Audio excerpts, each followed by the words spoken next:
Ano 1095. Um objetivo: retomar Jerusalém. Vamos conhecer a Primeira Cruzada? A ascensão dos muçulmanos selúcidas, uma tribo turca das estepes, é considerada como a primeira e principal causa para a explosão da Primeira Cruzada. Os selúcidas conquistaram significativas vitórias na Ásia Menor contra exércitos bizantinos, notavelmente na Batalha de Manzikert, na antiga Armênia, em agosto de 1071. Em consequência, conseguiram o controle de importantes cidades como Edessa e Antioquia, e já por volta de 1078, os selúcidas criaram o Sultanato de Rum, com capital em Niceia, na Bitínia, noroeste da Ásia Menor. E já em 1087, assumiram o controle de Jerusalém. O imperador bizantino Alexios I Comnenus compreendeu que a expansão selúcida na Terra Santa era uma chance para conseguir ajuda dos exércitos ocidentais na luta para conseguir o controle da Ásia Menor. Consequentemente, Alexios apelou pelos soldados do Oeste em março de 1095. O apelo foi enviado ao Papa Urbano II, que se mostrou bastante sensível, bem como milhares de cavaleiros europeus. O Papa Urbano II já havia anteriormente enviado tropas para auxiliar os bizantinos em 1091 contra os nômades das estepes Pecheneg, os quais se encontravam em processo de invasão da área imperial ao norte do Danúbio. Novamente, o Papa encontrava-se disposto a prestar assistência ao imperador e por várias razões. Uma cruzada para trazer de volta ao controle cristão era um fim em si mesmo, a melhor maneira para proteger importantes locais, como o túmulo de Jesus, o Santo Sepulcro em Jerusalém, e também levar proteção aos cristãos que ali viviam ou visitavam em peregrinação. Além desses, havia outros benefícios adicionais bem úteis. Uma cruzada poderia elevar o prestígio do papado, na medida em que liderasse um exército ocidental conjunto. Além disso, consolidar sua posição na própria Itália, onde havia encontrado sérias ameaças dos sacros imperadores romanos no século anterior, o que forçou os papas a se mudarem de Roma. Urbano II também esperava tornar-se ele mesmo o cabeça de uma unida igreja cristã ocidental, católica, junto com a oriental, ortodoxa, acima do patriarca de Constantinopla. As duas igrejas estavam separadas desde 1054, após um desentendimento a respeito de práticas doutrinárias e litúrgicas. Em 27 de novembro de 1095, Urbano apelou para uma cruzada em um discurso durante o Concílio de Clermont, na França. A mensagem, conhecida como indulgência, especificamente dirigida aos cavaleiros, era clara e objetiva. Todos aqueles que seguirem em peregrinação para defender a cristandade terão lavados todos os seus pecados e suas almas receberão incontáveis recompensas na outra vida. Urbano II, em uma viagem de pregações pela França durante os anos de 1095 a 1096, para recrutar cruzados, teve sua mensagem reforçada por relatos de como, naquele exato momento, os monumentos cristãos estavam sendo profanados e os crentes cristãos perseguidos e torturados impunemente. Foram enviadas missões diplomáticas e cartas para todas as partes da cristandade. Igrejas principais, como as de Limoges, Angers e Tours, atuaram como centros de recrutamento, bem como muitas igrejas rurais, especialmente os monastérios.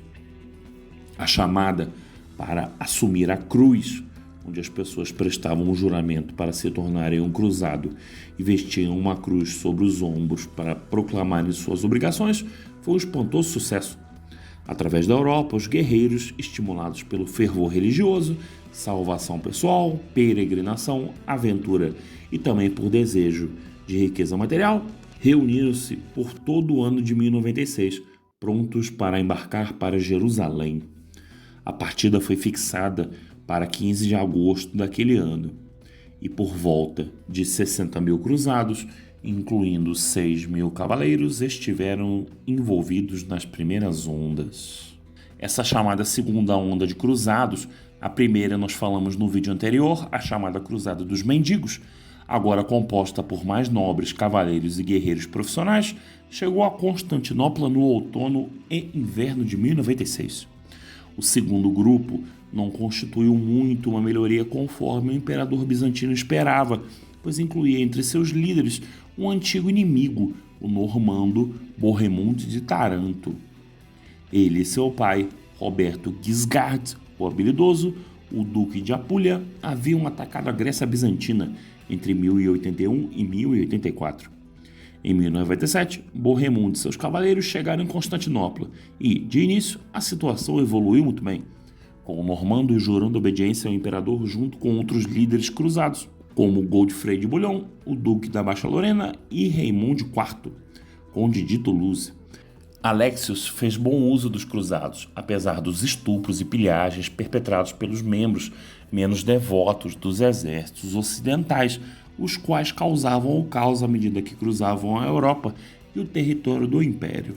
Com uma força mista de cruzados, o exército de Alexios, comandado pelo general bizantino Tácticos, ordenou para recapturar Nicéia em 1097, muito embora os Seleucidas tenham, na realidade, preferido abandoná-la e deixar o combate para outra ocasião.